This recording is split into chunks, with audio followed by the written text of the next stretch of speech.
Assalamualaikum warahmatullahi wabarakatuh. Halo semuanya. Kami dari kelompok 3 yang anggotanya saya sendiri Erika Azirunisa absen 7 dan teman saya Desi Ramadhani absen 6 akan mempresentasikan tentang sistem penjualan delivery order. Sistem penjualan kredit. Poin pertama, penjualan kredit dilaksanakan oleh perusahaan dengan cara mengirimkan barang sesuai dengan order yang diterima dari pembeli dan untuk jangka waktu tertentu. Perusahaan mempunyai tagihan kepada pembeli. Untuk menghindari tidak tertagihnya piutang, setiap penjualan kredit yang pertama kepada seorang pembeli selalu didahului dengan analisis terhadap dapat atau tidaknya pembeli tersebut diberi kredit. Kita masuk ke dalam fungsi yang terkait, yang pertama itu fungsi penjualan, yang kedua fungsi kredit, yang ketiga kita masuk ke fungsi pedang, yang keempat fungsi penerimaan, kemudian fungsi penagihan dan fungsi akuntansi. Fungsi penjualan. Dalam transaksi penjualan kredit, fungsi ini bertanggung jawab untuk menerima surat order dari pembeli, mengedit order dari pelanggan untuk menambahkan informasi yang belum ada pada surat order tersebut, seperti spesifikasi barang dan rute pengiriman, meminta otorisasi kredit, menentukan tanggal pengiriman dan dari gudang maka barang akan dikirim, dan mengisi surat order pengiriman. Selanjutnya kita masuk ke dalam fungsi kredit. Fungsi ini berbeda di bawah fungsi keuangan yang dalam transaksi penjualan kredit bertanggung jawab untuk meneliti secara kredit pelanggan dan memberikan otorisasi pemberian kredit kepada pelanggan. Karena hampir semua penjualan dalam perusahaan manufaktur merupakan penjualan kredit, maka sebelum order dari pelanggan ini harus dulu diperoleh otorisasi penjualan kredit dari fungsi kredit. Fungsi pengiriman. Dalam transaksi penjualan kredit, fungsi ini bertanggung jawab untuk menyerahkan barang atas dasar surat order pengiriman yang diterima dari fungsi penjualan. Fungsi ini bertanggung jawab untuk menjamin bahwa tidak ada barang yang keluar dari perusahaan tanpa ada otorisasi dari yang berwenang. Otorisasi ini dapat berupa surat order pengiriman yang telah ditandatangani oleh fungsi penjualan, memo debit yang ditandatangani oleh fungsi pembelian untuk barang yang dikirimkan kembali kepada pemasok atau retur pembelian, dan surat perintah dari fungsi produksi mengenai penjualan atau pembuatan aktiva tetap yang sudah tidak dipakai lagi. Kemudian fungsi penagihan. Dalam transaksi penjualan kredit, fungsi ini bertanggung jawab untuk membuat dan mengirimkan faktur penjualan kepada pelanggan serta menyediakan kopi faktur bagi kepentingan pencatatan transaksi penjualan oleh fungsi akuntansi.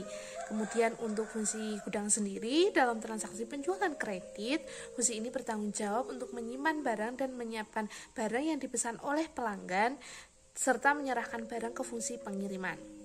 Fungsi akuntansi.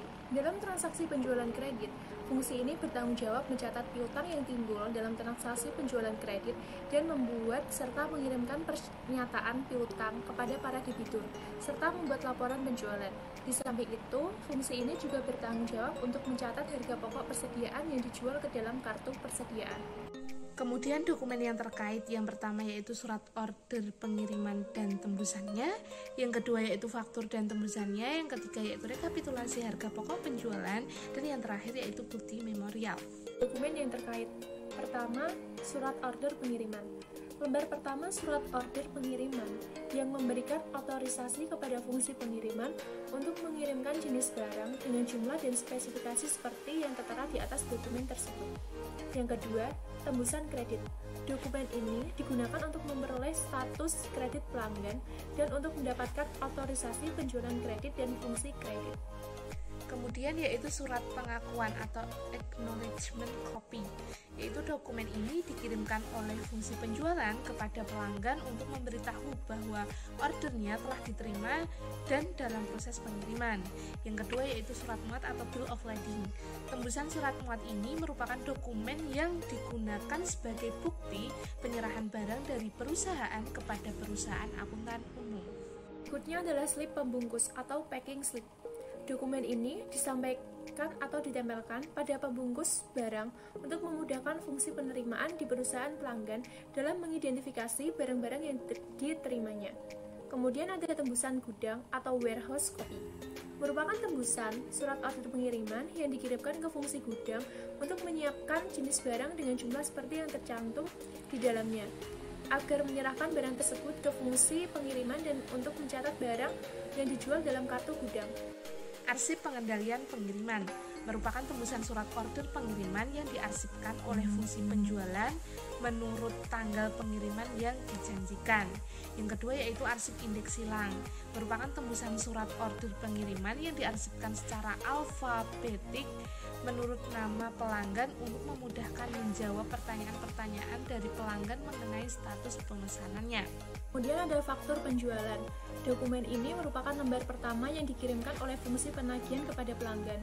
Dan juga ada tembusan piutang. Dokumen ini merupakan tembusan faktur penjualan yang dikirimkan oleh fungsi penagihan ke fungsi akuntansi sebagai dasar untuk mencatat piutang dalam kartu piutang. Tembusan jurnal penjualan. Dokumen ini merupakan tembusan yang dikirimkan oleh fungsi penagihan ke fungsi akuntansi sebagai dasar mencatat akuntansi penjualan dalam jurnal penjualan. Kemudian ada tembusan analisis atau analisis kopi. Dokumen ini merupakan tembusan yang dikirim oleh fungsi penagihan ke fungsi akuntansi sebagai dasar untuk menghitung harga pokok penjualan yang dicatat dalam kartu persediaan untuk analisis penjualan dan untuk penghitung komisi wiraniaga. Kapitulasi harga pokok penjualan, yaitu dokumen pendukung yang digunakan untuk menghitung total harga produk yang dijual selama periode akuntansi tertentu. Kemudian ada juga bukti memorial, dokumen sumber untuk dasar pencatatan jurnal umum. Analisis sistem pengendalian internal. Order pembelian. Dalam order pembelian ini diterima dari langganan yang memesan ke suatu CV. Dengan dasar order pembelian ini adalah perusahaan menjual barang kepada pembeli. Kemudian dalam order pembelian, umumnya tercantum kuantitas atau jumlah barang yang diperlukan, jenis barang, harga barang, syarat pembayaran, tempat pengiriman barang, dan jangka waktu penerimaan barang. Delivery order merupakan suatu dokumen atau formulir untuk pengeluaran barang dari gudang untuk kemudian dikirim kepada pembeli yang bersangkutan. Dalam delivery order ini tercantum nama pembeli, nama barang yang diperlukan, kuantitas atau jumlah barang. Delivery order ini dibuat dalam rangkap 3. Lembar 1 bagian akuntansi, lembar 2 bagian gudang, dan lembar 3 arsip bagian penjualan. Kemudian yaitu lanjut surat jalan, yaitu suatu dokumen atau formulir yang dibuat bagian gudang untuk dasar pengiriman barang. Dalam surat jalan terdapat keterangan sebagai berikut. Yang pertama, nama penerima, alamat yang dituju, jumlah barang yang dikirim, nama barang yang dikirim, nomor plat polisi kendaraan yang dipakai untuk mengirim barang, kemudian nomor delivery order. Surat jalan ini dibuat rangkap 4 dan didistribusikan surat jalan lembar 1 penjualan, lembar 2 pembeli atau langganan, lembar 3 bagian akuntansi, dan lembar 4 adalah arsip bagian gudang. Kemudian faktur penjualan sendiri merupakan suatu dokumen atau formulir tagihan kelangganan yang dibuat oleh bagian penjualan. Adapun keterangan-keterangan yang tercantum dalam faktur penjualan adalah sebagai berikut: nama dan alamat pembeli, kemudian nama barang yang dijual, harga satuan, kuantitas atau jumlah barang dijual, jumlah diskon yang diberikan. Faktur penjualan ini dibuat dalam rangkap 4 dan didistribusikan sebagai berikut: faktur penjualan lembar 1 pembeli, lembar 2 bagian akuntansi, lembar 3 bagian penagihan, dan lembar 4 arsip bagian penjualan. Dari gambar ini teman-teman semua bisa lihat sistem penjualan delivery order, di mana dimulai dari bagian order penjualan yang menerima order dari pembeli, kemudian mengisi faktur penjualan COD dan menerbitkan 4 dokumen, di mana dokumen 1 dan 2 diserahkan ke bagian penerimaan kemudian dokumen 3 diserahkan ke bagian gudang, dan dokumen 4 diarsip. Kemudian bagian gudang menerima faktur penjualan COD dari bagian order penjualan. Dari faktur tersebut, bagian gudang menyiapkan barang dan menerbitkan faktur penjualan COD, di mana terdapat hasil yaitu kartu piutang dan bersama barang dibawa ke bagian pengiriman.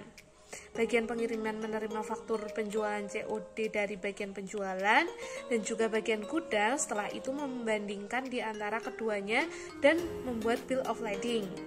Kemudian menyerahkan barang kepada perusahaan angkutan umum. Setelah itu diterbitkan 3 rangkap faktur penjualan COD dan 4 rangkap bill of lading.